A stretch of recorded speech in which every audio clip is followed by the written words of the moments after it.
Sir. Let's bring in Julia Shearson, Executive Director of the Cleveland the Council on American Islamic Relations. Julia, thanks for your time this afternoon. You sued the administration over that first proposed travel ban. First of all, your reaction to today's ruling on the third version of the ban. Well, clearly we're deeply disappointed. We think that the court should have seen what was very clear, that this ruling was dripping with religious animus toward the Muslim community. So we're deeply disappointed. We think the court should have clearly seen that. And also, unfortunately, more than a half a century ago, or approximately half a century ago, the Congress decided that they did not want to have discrimination in the immigration context.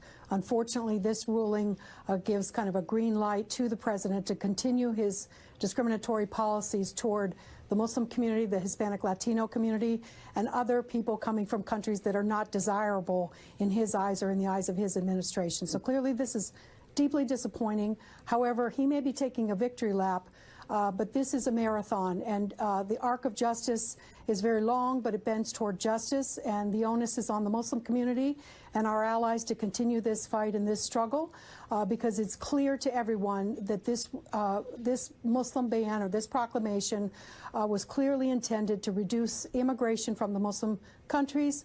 Fox News has actually said that it would reduce immigration from the Muslim world by 21%. So this is clearly a problem. Unfortunately, the court was they didn't see it, maybe because the administration has cleaned this up, but they had to use a lot of bleach to do that.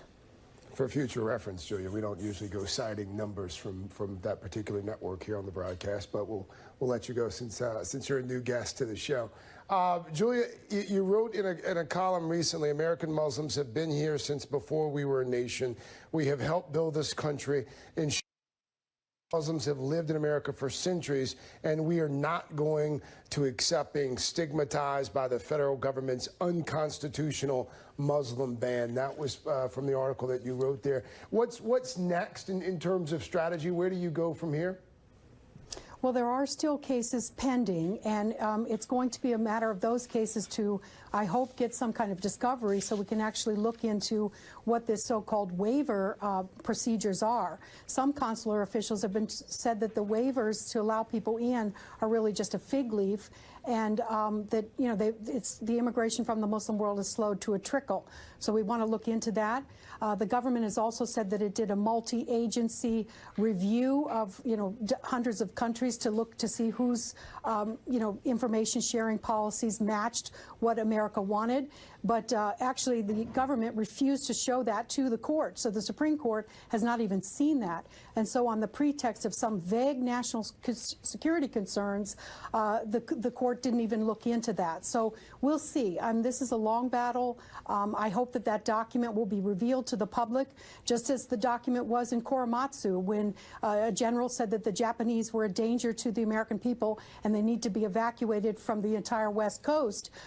This government is saying that Muslims, 1.6 billion of them, or at least from these Muslim countries, are a danger and has broadly excluded them.